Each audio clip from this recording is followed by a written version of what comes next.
Hey everyone, it's Story here.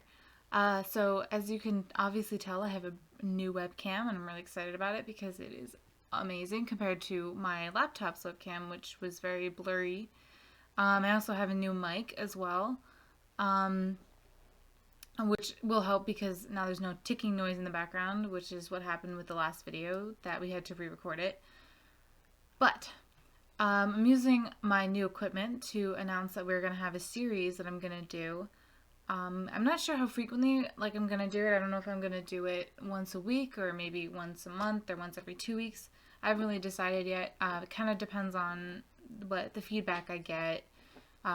So there's that. Um, and also there's a surprise series coming up that I will be starting actually recording tonight, which I'm really, really excited about because it involves fun things, and so you're gonna see that tonight. And so I guess I'll start by introducing that the series that I'm gonna be doing is about Tumblr RPing. And for those that don't know me, I am big into Tumblr RPing. I've been doing it for a year now, at least. And I have about 9 characters, I believe. I might have missed a couple in my head count, but I have a lot. And I run and have founded 2 of my own RPs, as well as I'm a member in just another one. Um, and so I guess it's just sort of something that over the year that I've been doing it, and I've been an admin for a year as well, um, is that I've come across a lot of people who have never RP'd before, and they always ask, how do I do it? And then there's also the people who have RP'd before but not in Tumblr, because there are different forms of role playing. I've seen Omegle, Facebook, and I know there's emails when you go back and forth, but there's a lot. And so it's confusing to go from one form or not at all and onto Tumblr, which is not meant originally for role playing. And to see, it's very overwhelming. So I wanted to make a series of videos on different topics, explaining what they are, just maybe some tips, things like that. So that's what this series is going to be about. So, what is Tumblr RPing? Uh, Basically, watered down, all role playing is just writing, and you're taking settings and plots and characters, and you're interacting with other people, and you're creating more scenarios, relationships, things like that. Now, there are 2 different RP sort of branches that you could go down. There's independent RPing, which also people call it indie RPing, and there's group RPing. And they have a different set of rules, such as independent RPing is specific rules for that specific player or RPer. And then there's group RPing, which each group has their own set of rules on certain things, and literally every RP I've been in or seen ever has a set of rules. So you always want to make sure you read both the rules for independent or group RPing. For RPs, there are different types. There are a lot of types. So I just decided to give a little overview of some overall categories that I have, that I've seen, not necessarily been in, but I just feel like I need to cover them a little bit. Fandom RPs. And what they are is what they literally, the title states. They are based off TV, movies, and book series. And a lot of times, most of the time, they are canon, which means they go based on the characters, personalities, and plot of said book series or TV or movie. I am currently in 2. The 2 that I run are Harry Potter, so they're fandom RPs. And with them, what you have to watch out for is timelines, specifically, because there are different plots, so to speak. For instance, I run 2 Harry Potter RPs, but one is the Marauders era, and the other one is a sort of future generation Harry Potter one. And so you also have to look out for that. And there are a lot of differences in that sort of thing. And original RPs are completely, everything is made up by the founder of that RP, meaning characters, plot, setting, what else? You know, I'm in one currently that's original and it's amazing, and the whole world is made up completely.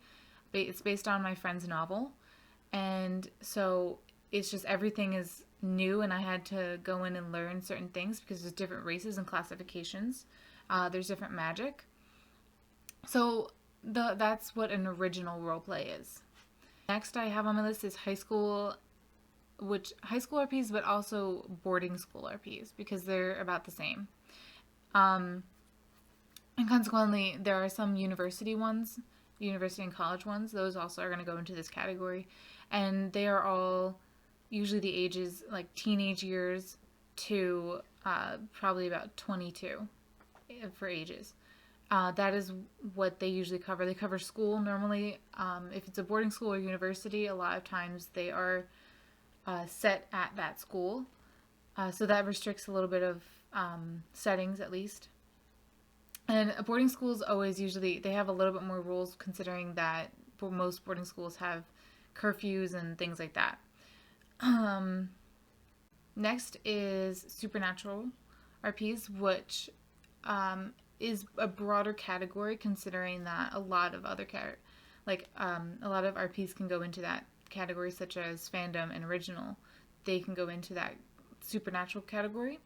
There is Hollywood RPs, which I have never done, but I've seen a lot of and I've considered it, in which it is all about you taking on your character of a celebrity, like a real life celebrity. And I've noticed that it gives a lot of opportunities to ship real life celebrities in these RPs. And so normally they're set in like Hollywood or Paris or London, big time cities and such. So that's what Hollywood RPs are.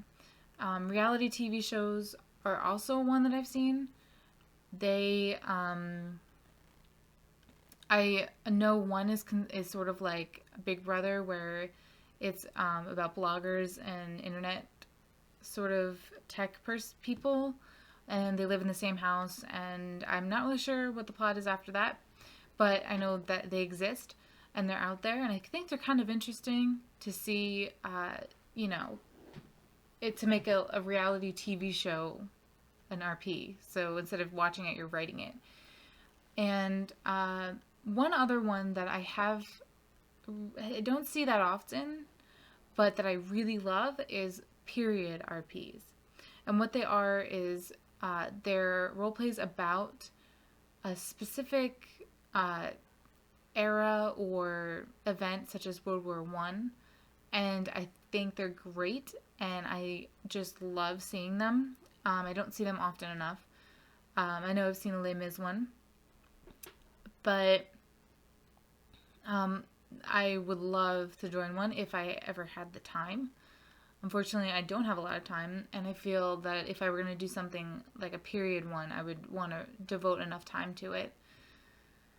So that's a bunch of types of RPs. There are plenty more. That's just an overall broad spectrum of them. And I guess I'll go into face claims next.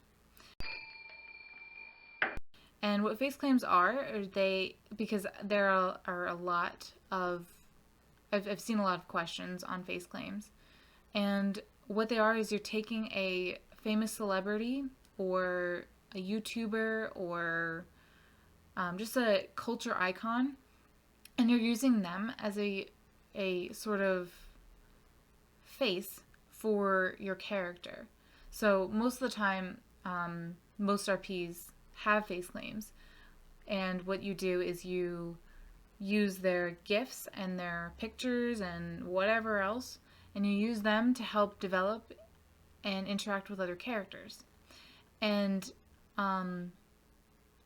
one thing that I've noticed that you must watch out for, because unfortunately I have also fallen under this, is to not choose a face claim or a character because of the face claim or because of the celebrity, because it's just it's harder to write a character if you're not connected with it, and if you're only connected to the face claim or celebrity. And when that happens, is usually lose interest, or you just get a block and you don't know what to do. So face claims are very important, but also you can't make that your first priority. You always have to look at the character and the plot and everything else involved, and then say, is this face claim what I want? If it's not, most of the time you can change it. And then there's the RPs, which I have once been in, and it's a fandom RP in which there are no face claims because it is based off an anime. Therefore, it's a little hard to do face claims with that sort of fandom. So that's another thing to look out for as well. Next is going to be about pairs and gift combos. And what they are is they're the base of RPing, and they're how you interact with other people, be it in a group RP or just independent. And I'm going to start with pairs. And pairs stand for paragraphs. And it's literally what it sounds like. It's a bunch of paragraphs. And the best way to describe it is a back and forth tennis match with another person. And it can be more than one person, but for this instance I'm going to say one person. So what you would do is you or someone else is going to start up a para with a para starter, and that's just about 2 to 4 paragraphs. Usually you're describing emotions and thoughts, and a lot of times it's for plot development. And it's also really great for building relationships. What you do is you have your starter, and someone's going to reply to that. And then you're going to reply back to that with your character point of view. And what big thing is you're writing in, most of the time, I'm not going to claim that all RPs are like this, but all that I've seen are past tense, third person, meaning he, she, not I or you. And then it's in the point of view of your character. And one thing that we need to watch, you always have to watch out for, is God modding, which is where you are writing for someone else's character, which isn't accurate. Unless you have any permission, you can't do it. No one likes it when someone else overtakes their character and does actions for them. So that's one thing you have to watch out for. And there are different types of pairs. There's the regular para with another person, but there's also a self para. And that is literally by yourself. You're writing a para that no one's going to respond to. And most of the time, a lot of times it's for prompts or writing challenges, or just if you want to give a little background on your character, if you want to develop a little bit more, that's what you use them for. And I'm a big fan of self paras because I use them a lot. I killed off a character about a month ago, and I used that to do it, and it was great, and I loved it. But you can show family if they're not, members in the RP. You can show the character's family and how they interact with family, how they interact in certain situations. Most of my prompts that I write for my RPers and my groups, most of them are self-paras because it helps develop and it helps you connect with your character. Now the length is usually 2 to 4 paragraphs. I've written shorter. I've written 1 paragraph. So it really depends on how much you can handle in a specific week because real life does take over. And sometimes I've written 5 paragraphs. So it really depends on time, on how your writing is, how it's going in the para, because sometimes you have a lot to say and you have a lot to write, so it ends up longer than you anticipated. So length is usually not a huge deal. Next is sample pairs, and they are very important because they are like your resume when you're applying to be in a closed RP group. And they show the admins what your style of writing is. They show that you understand the character you're applying for, And it's your chance to really grab the admins and make them want you in their RP. And it sounds just like an interview pretty much, but the fun part about sample pairs is it can be anything you want. As an admin, I don't ask for, the only specific I ask for sample pairs is for it to be in the character that you're applying for. And from that, that's all I require, and you can write whatever you want with that character. As long as that stays within the bio of the character and their personality, and it's something that they would do, or in a situation they would be in, that's fine. But the sample pair, most of the time, it's at least 2 paragraphs. I ask for 3 because I find that 2 a lot of times doesn't always give me enough for knowing and understanding who this person is that they're applying. And sample pairs are something that I hold dear, and I love them, and I always am interested in seeing, let alone seeing an application because it gets me excited anyway, but seeing a sample pair, it helps me understand the person who's applying. And and I always get really excited when I find just that amazing sample para, and I'm always, always, always excited for that person to join the RP because they can bring something new into it. And so sample pairs I'll get into in a different video because with applying in general to an RP, because it's just a whole different topic and a whole different video. So that's pairs. That's that. So next is GIF combos. And what those are, is what they sound like, they're GIF conversations. And most of the time they involve an action and dialogue. And the actions most of the time put into parentheses or brackets. And they're more to help the back and forth between you and another person. And I love GIF combos and I hate them at the same time. I love them because they're very easy if you are exhausted and you don't want to do a long para. But they're also, it's very easy to only do GIF combos. And I found that GIF combos, I enjoy them when it comes to starting off in an RP. It's great because you always get a good amount of people responding. And they help with relationships, and they help you sort of test the waters with certain characters. So I always end up, most of the time, ending up starting with GIF combos with a new character and going from there. And then I end up, if it works out, we go to pairs. GIF combos is you usually start with a dialogue that your character is saying, and then you add in a GIF of the face claim that you're using. And also, I've noticed, I've done it myself too, is you also don't even need to put dialogue in. You could just put in a GIF with an action.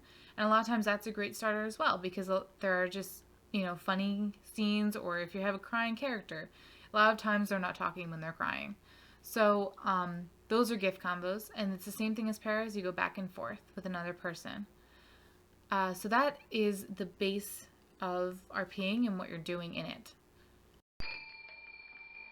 I'm also going to go into how to create your own blog, because when you're RPing, you're using a separate account from your personal one on Tumblr. So there are such things as side blogs, but I've noticed, and myself, I'm not a fan of side blogs. And I'm going to give a couple reasons why. First of all, side blogs, what they are is when you sign into Tumblr, that's your main account. That's your main blog. But you can also create blogs off of that. And the problem with that is that you cannot send messages from side blogs. It's one thing that I've come across, and it's just a pain. And it's harder to navigate between the blogs, which means, because I've done this many, many times, because I'm always in a rush to reblog something or post something, is I forget to change which account I'm posting on. So I'll end up posting on one account when I meant to post on a different one. And it saves you a lot more time if you just, overall, it saves you a lot more time if you just go and create a new account for your character, because this way you don't have to worry about switching, and also you don't have to go back and switch if you ever do mess up like I do a lot. So that's sort of one thing, and I'm gonna do a video on creating pages and such like that later. So yeah, that's a little overview of what Tumblr RPing actually is. And I guess my last message would be that to remember that as overwhelming as this all sounds, and as it is starting up and joining a group or just by yourself, but the stress of writing with other people is that it's fun and you choose to do it, and that's just a great thing to me. And the reason I even started RPing in the first place is because I wanted to start writing, but in a different form than alone on my laptop or in my notebook. I wanted to do something more. I wanted to challenge myself, and that's what RPing really is. And it's great because you're challenging yourself. You're taking on characters either of your own creation or someone else's, and you're just expanding on it, and you're creating a different personality and plots, and it's a lot of fun if you don't stress out about it, and if you don't take it too seriously. Because I've noticed a lot of people will take it super seriously. And, we're all doing it because we want to. And it's just an amazing thing. And you meet great people. I've met amazing people that just blow my mind in their writing and just their personalities. And it's just a great community to be in. And I think that it's something that should be noticed more. So I'm gonna stop the rant of emotions and feels, and gonna leave that video there. But so if you have any questions, comments, remarks, requests, I don't care, just send them. I'm gonna be doing a lot more things about specific topics, and I'm going to do etiquette with Tumblr RPing. I'm going to do choices, and that's going to cover which RP to join and characters. And I'm going to do how to start an RP, which is going to probably be a long one because it takes a while to start up one. What to do when your RP is dying, how to revamp an RP because I've done that before. And then I'm also going to do terminology, which is going to be the next one, which is just going to give you a bunch of terms. It's probably going to be kind of short. And so there's that. And I will see you guys next time. Actually, I will see you guys later when I'm doing the next series announcement, because there's another one. So happy holidays, everyone. Stay warm if you're in a freezing cold place like I am. And stay safe. And I'll see you guys later.